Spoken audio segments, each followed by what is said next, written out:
Tamar was no doubt one of the most outstanding widows in the Bible. Here is her story. There are more than 12 accounts of widows that we know of. And one of the widows of the Bible is Tamar. Did you know that the term widow is mentioned 81 times in the Bible? 55 times in the Old Testament and about 26 times in the New Testament. Thank you for joining me today. My name is emawanjiku. If you're not yet subscribed to this channel, Power Widow, please go ahead and subscribe. Also like us. If you know of a widow or you feel that you know somebody who can benefit from this message, the message of encouragement, please feel free to share. Our work is to encourage widows and those who are downtrodden, at least to make this journey of grief and mourning easier. If you don't know my story, my name is Emma, as I have said, and I was widowed in 2021 at the age of 36. My husband passed on due to COVID-19. And this channel is dedicated to just encouraging those people who are going through turmoil and through hardship in terms of grief so that we can encourage each other. Thank you for joining me today. So today we are starting a new series that I'm calling Widows of the Bible.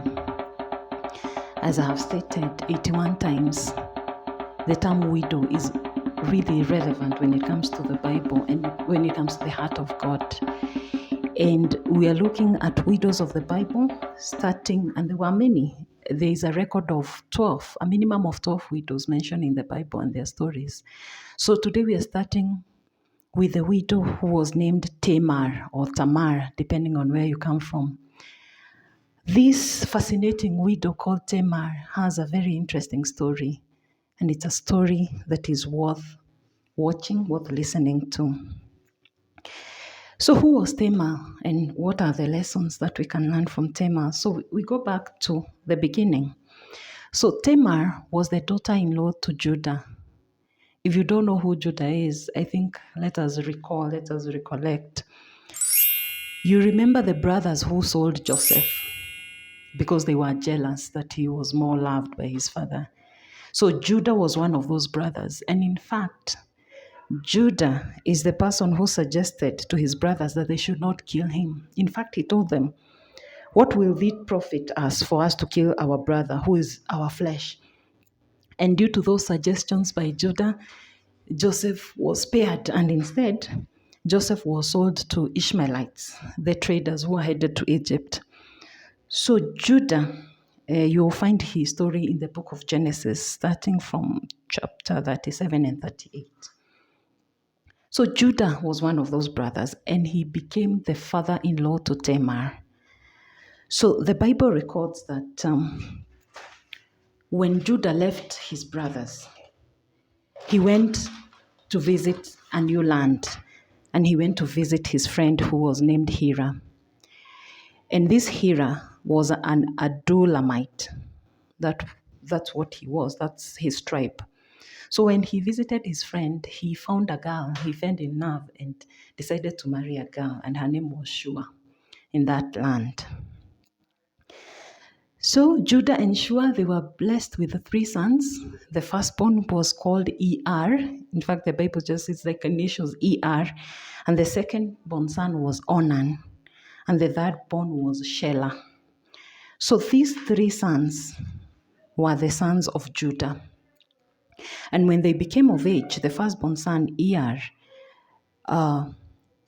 when he was ready to marry, Judah found a wife for him. And the wife who was betrothed or who was brought to Er was named Tamar. So Tamar was the wife of the first son of Judah. So the Bible in the book of Genesis, chapter 38 from verse 7, says that Er was a wicked man, and it doesn't divulge as to how or what he did. All we know is that he was a wicked man in the eyes of God, and God decided to kill him. Yes, it's very blatant. It just openly says that God killed him because he was wicked. So Tamar was left a widow at a very young age. In fact, she didn't have children at this point. So, according to the customs of the land, when a son died without an heir, the wife would be taken by the brother so that they can at least sire some heirs to the deceased. So that's what happened. So Judah ordered Onan, the second son, to marry Tamar so that they can continue the lineage of the deceased. So that's what Onan did. He honored his father. But according to Genesis 38 from verse 9, it says that Onan did not do what he was told completely. He devised a plan that he would not sire an heir with Tamar. In fact, what he did is that when he engaged in sexual relations with Tamar, he would, the Bible says, emit outside her body. And in the modern day, I think this is what we call, he would use withdrawal method so that he would avoid impregnating Tamar. And the reason to this is that Onan was also a very selfish person, and he did not want anybody outside his own blood to be the heir of his father's land and property. So he made sure that Tamar did not become pregnant. And God above was angered by this action, and he considered him also a wicked person. And the Bible also said that God also killed Onan as well. And that's where we refer to Tamar as a double widow. The two husbands of Tamar were dead because God killed them because of their wickedness. So, according to the laws of the land, when a woman was widowed, whether once or twice or three times, still they would look for another son in that home to marry her so that she can sire and continue the lineage and continue the legacy of that land. And remember, Judah had three sons, and the last born son was called Shelah. So Judah knew that he would have to arrange a marriage for Tamar and Shelah. But Judah was skeptical because his two sons were now gone. So, and he was blaming Tamar, and he considered her a wicked person. In fact, in his heart, he said that Tamar was a killer, that Tamar killed his sons, and that was not true because we know that it is God himself who killed those two sons. So Judah devised also a wicked plan, I would call it, of misleading Tamar, and said that because Shelah was not of age, he was underage, he could not marry. He sent Tamar away to her father's house to just become a widow. They're just waiting for Shelah, the last son, to grow up so that she could be married to him. But deep inside Judah, this was deceptive. He had no intention of giving away his third-born son to Tamar because he was afraid she was an evil person. But Tamar went to her father's house in waiting, and the condition for a widow at that time is that she needed to remain chaste. She needed to remain pure or celibate. She could not engage in sexual activity. She was just to wait for this last son, to become of age to be married. Because Judah had no intention of fulfilling this promise, Tamar waited for years for this to happen. And of course, she became weary and she grew tired. Remember, there were three options for Tamar. Number one, the option to wait for the last son to grow up. The other option was to be freed, to become a free widow, to get married outside of that family. But Judah chose the option of just keeping her in waiting deceptively for her not to marry, in waiting, hoping that she'll come back to this family and continue with that legacy. There was also another option to redeem Tamar, and this was informed by the Levite traditions or customs that they referred to at that time. There was an option for the father-in-law if he had no sons. If he had no sons who were of age, or he had no sons, there was an option for himself to become the redeemer, for himself to have relations with his daughter-in-law so that they can conceive. The purpose there was children, not being married to those children, just to have children to redeem this family. And Judah did not consider that option, at least not willingly. So When Tamar waited and waited for years, the Bible says in Genesis 38:14 that she became tired of waiting, and she saw that Shelah, their last born son, was already of age, then nothing was happening, and she was just a widow waiting. She was not free. She devised a plan, the Bible says in verse 14 of chapter 38. She devised a very clever plan that would hopefully bring her the freedom and the rights she was seeking. So Tamar was informed that her father-in-law was away in a place called Timnah, and there was a festival where they would shear sheep in Timnah. So it was a happy, merry festival where everybody had attended. So Tamar decided to take off her widow's garments because they used to wear garments to showcase that they were widows. She took them off and she covered herself in a veil so that nobody would identify her. So she went to the roadside by this land called Timnah, and she decided to sit up by the roadside just like a prostitute. So she strategically positioned herself like a prostitute on the road and just waiting to get the attention of Judah, the father-in-law.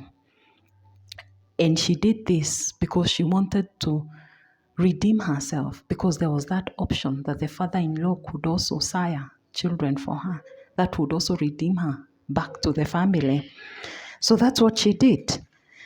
And following with the laws of the land, however weird to us, she was following the laws and traditions of the land at that time.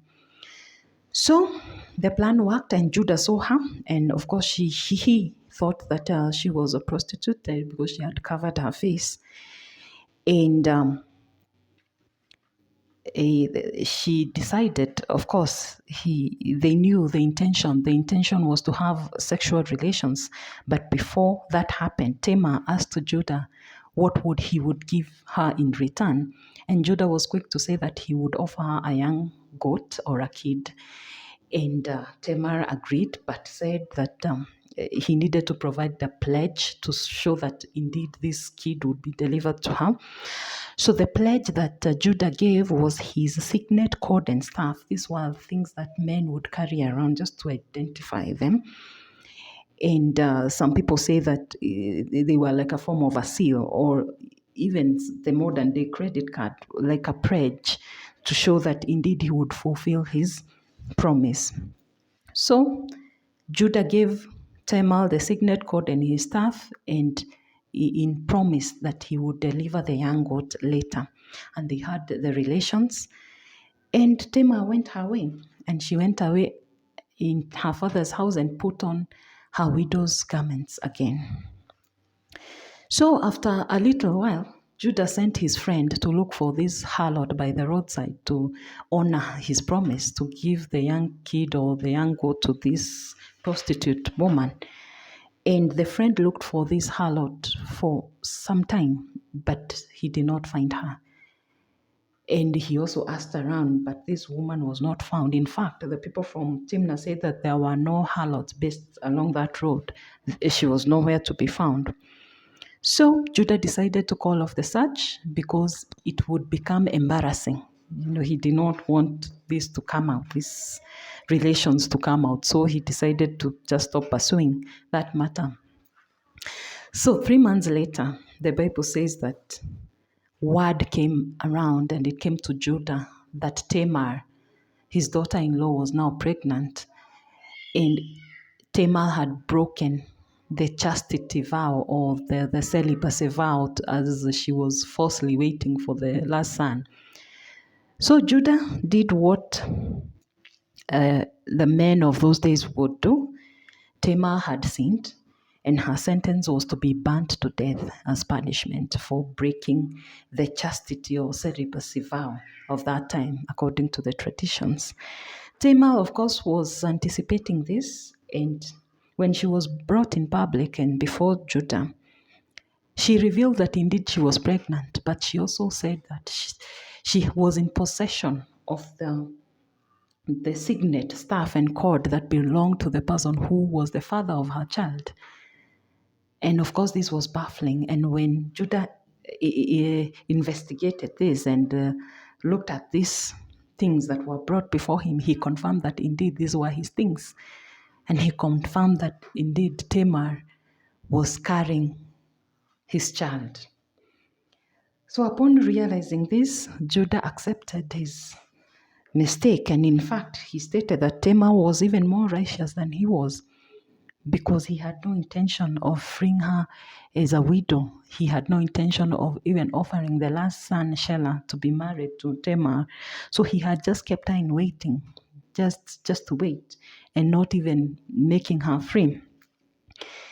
So upon admission of that fault, according to those customs, when the daughter-in-law became pregnant by the father-in-law, that was enough. A marriage was not necessary. The idea was just to have kids.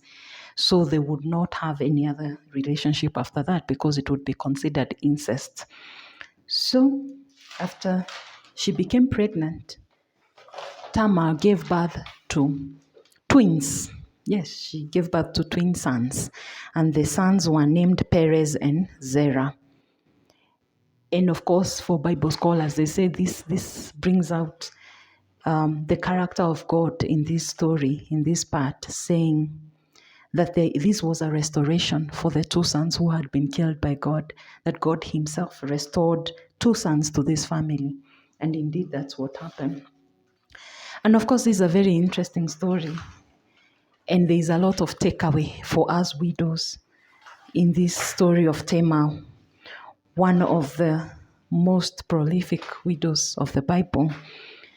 The first takeaway for me is that Tamar was very assertive, and she knew her rights based on the customs of that time and the traditions. She was very assertive. She was also not afraid to break the norms and to break the conventional way of doing things. She was not afraid to do that. She knew that she would be easily put to death by burning, but she took the risk anyway.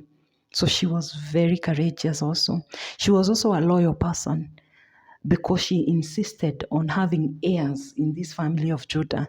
Some people would have sought other ways, like being freed to marry somebody else. She would have devised a different plan, but she chose to remain in this home where she was first married. Of course, Tamar has been likened to Ruth also. Ruth was also a famous widow of the Bible who chose to be loyal to her mother-in-law. And they have a lot in common when it comes to loyalty and courage. In fact, from this line of Perez is where Ruth came from. This lineage of Perez is where Ruth was born. And also eventually this would be the lineage where King David was gotten from. This is where the lineage in which he came from. So in fact, when it comes to the marriage that took place between Ruth and Boaz, if you read in the book of Ruth, when Ruth and Boaz got married, there was a blessing that was spoken, which went like this. It was said that, may the house of Boaz be like the house of Perez, whom Tamar bore to Judah. So this incident was very significant, and this was a huge achievement for a widow who was downtrodden, looked down upon, to achieve this feat of carrying this bloodline of royalty despite the odds. And this was very significant. So Tamar and Ruth have a lot in common. And they were very, very, very courageous in their approach. So when it comes to widows today, like us, what can we take away? Of course, we can take away these lessons of courage, lessons of being assertive, lessons of following what we believe in. If you have any conviction, following through that, of course, with a very clear intention. God, of course, wants intentions that are not wicked, because in that story, it's very obvious that when you're not in line with God's purpose and plan, that the plan cannot work.